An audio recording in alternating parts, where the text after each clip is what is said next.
Hello, welcome back. As we have seen this slide in the previous tutorial about the MVC, now we have a clear separation between the view, model and the controller, and view contains only the HTML or the JSP tags, and the controllers is having lot of responsibilities. Like if we want to access the database, we have to write the code into the controller. If we want to get some services like transaction services or the logging services or some business services, then we have to write the code within the controller itself, and the controller then prepares the model by taking or these all services. With the help of all these services, controller will prepare the model and hand over this model to the view. Now it will be a better idea if we move some of the code which is there in the controller into some different layers. Like we make one layer for the database access known as the DO layer and migrate that particular code into that layer. All the service related code like the transaction services, logging services or many more services like email services into the different layer known as the service layer, like this. So we are having a view and a controller, and we have distributed some of the controller code into these two separate layers. Now DO layers means it will provide all the database access services like create, update, read or delete, and this service layer will provide all the services like transaction services, logging services or many more services. So whenever controller required these type of services, it will simply call the methods or appropriate methods from these layers. If we are using, or if we talk about the Struts MVC framework, which is yet more powerful, very powerful framework, we are only restricted up to design of the view and the controller. It means if we want to separately design the service layer or the DO layer, then we have to go for Spring. It means using the Struts framework, we will design the views and controller, and then we will use some of the components of the Spring like the service component and DO component to provide these services to our Struts controller. So it will be a better idea to go for the Spring MVC, because the Spring MVC provides all of these services in a single framework. So if we take a look about the Spring MVC, then we see the Spring MVC helps building web-based applications that are as flexible and are loosely coupled as the Spring framework itself. So when the HTTP request leaves the client browser, it carries the information about what the user is asking for. At least the request will be carrying the requested URL, but it may also carry additional data such as the information submitted by the user in a form.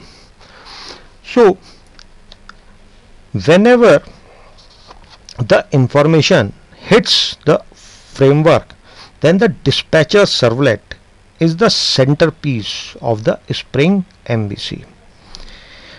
It's where the request first hits the framework, and it's the responsibility of the dispatcher servlet to route the information to the different components. As we can see, here are the different components like handler mapping and the controller and the view resolver and finally the view. So dispatcher servlet is a servlet as the name indicates. So first we have to configure the dispatcher servlet. So whenever the client requests for a web page, that particular request first hits the dispatcher servlet. Now we will talk about how to configure the dispatcher servlet, as it is the centerpiece of our Spring MVC. It is very simple to configure the dispatcher servlet. For that we have to configure, or we have to write or add some XML code within the file web.xml. So when we create our project, this web.xml file is provided to us. This is the XML file. If we add these code snippet in our web.xml file, then the dispatcher servlet has been configured in our MVC application. We will see this when we will move to the hand-on session for creating one MVC Spring application. So it is very easy to configure the dispatcher servlet. You have to only add this line of code in the web.xml and dispatcher servlet will start its services. So every request first hit the dispatcher servlet. Now this is the sequence of steps which are performed by the dispatcher servlet, and there are lot of responsibilities which are taken by the dispatcher servlet. So first is the handler mapping. What is the handler mapping? Every request contains the URL of the page which is requested by the web browser. So there are many handlers within our MVC application. Now what do we mean by the handlers? As we can see here, in our application we are going to design many controllers. Suppose if we are making an application for any college, so it will be having one model student, one model subject, one model inventory, and one model faculty, and one model course. So we will design the controllers for those models, like student controller, subject controller, course controller, faculty controller, and the inventory controller. And these controllers will be a simple Java classes or the Pojo classes. Now these controllers will be having some methods like add method to add the student, delete method to delete the student, update method to update the student, and find method to find the student. And here, like in the subject controller, it will again having one add method, delete method, update method, and the find method. Same methods are also declared in these type of controllers. So here in this example I am having the 5 controllers, and in each controller there are 4 methods. So 4 multiplied by 5, 20 methods are in total within these controllers. So these methods which are there in the controllers are known as handler methods. These are known as handler methods. So whenever the request reaches the dispatcher servlet should select any of the handler method. Any means appropriate handler method is to be executed. Appropriate handler method means, like if a request is to add a student into the database, then in the student controller this add method need to be executed. Now this is the responsibility of this add method to perform the functionality or to add the student into database and to return the view to the web browser. Now every handler method should have some unique address or the mapping. You can think of this mapping as an address.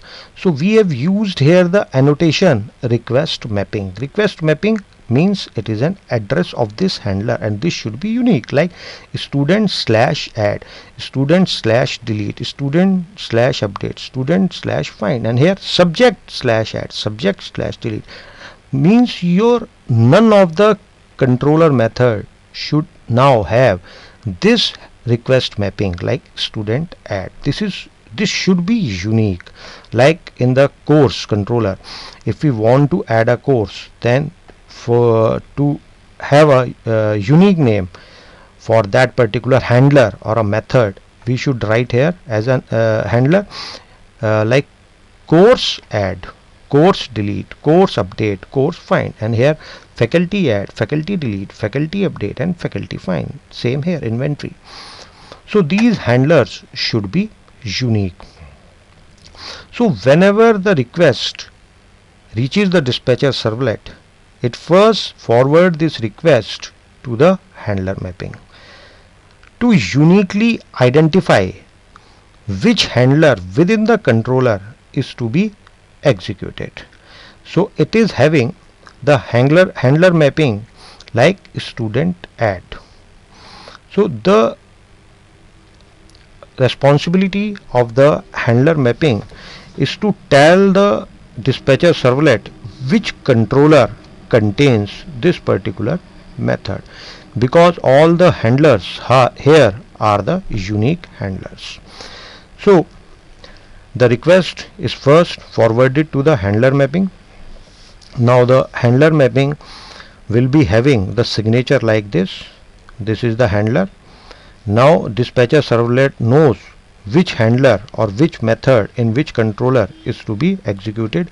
Now to execute that particular method, dispatcher servlet forwards the request to the controller, or we can say the request is forwarded to the method within a controller, and the methods are known as the handlers in the case of the Spring MVC. As in the case of the struts, the methods are known as actions, but here the methods are known as handlers. So now what will be the next step? When the request reaches the controller, so now here we are having a login controller. Every controller in Spring should be having the annotation controller. So the bean can be created for this particular controller. Now controller is responsible for processing the user request. Every controller will pass two things to the dispatcher servlet. The first is the model and second is the logical view name. We will discuss what do you mean by the logical view name. So the two things are passed to the dispatcher servlet by the controller when this method got executed. Now this is the handler method. Now we are taking the example, suppose this dispatcher servlet has transferred the request to this handler method of the controller. Now the responsibility of this handler method is to first prepare the model. Model means the data which is required by the view, and the view name, okay, which view is to be sent to the client. But the name of the view here is the logical view name. We will discuss what do you mean by the logical view name in the next slide. So here the login will take one empty model. Empty model is provided by the Spring framework. So the data which is to be handed over to the view by this particular handler can be put into this model and handed over to the view. So here can be the services which are provided, which are to be used by the controller, like login and the DO services. Now these services will be requested by the controller from the respective layers, as which we have mentioned in the earlier slides. So every handler will be having one empty model in this particular model, and this model is in the form of the map. Map means in the form of key value pair. So we can put our data into this map and pass on to the view like this. I am adding by calling the method add attribute. I am specifying the key greeting and adding the string welcome user. So this is the key and this is the value.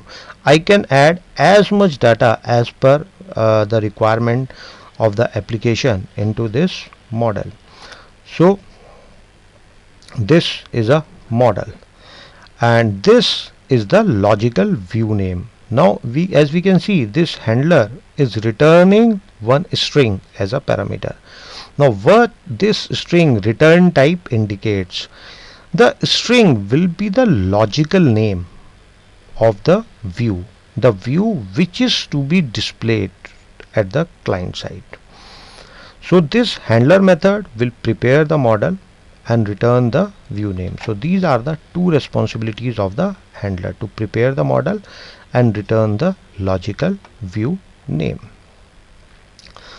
Now the logical view name will be returned to the dispatcher servlet. Now that particular logical view name will be sent to the view resolver. Why do we need the view resolver? Because the name which is returned by this control or the handler method within the controller is only the logical name of the view. So we need the view resolver here.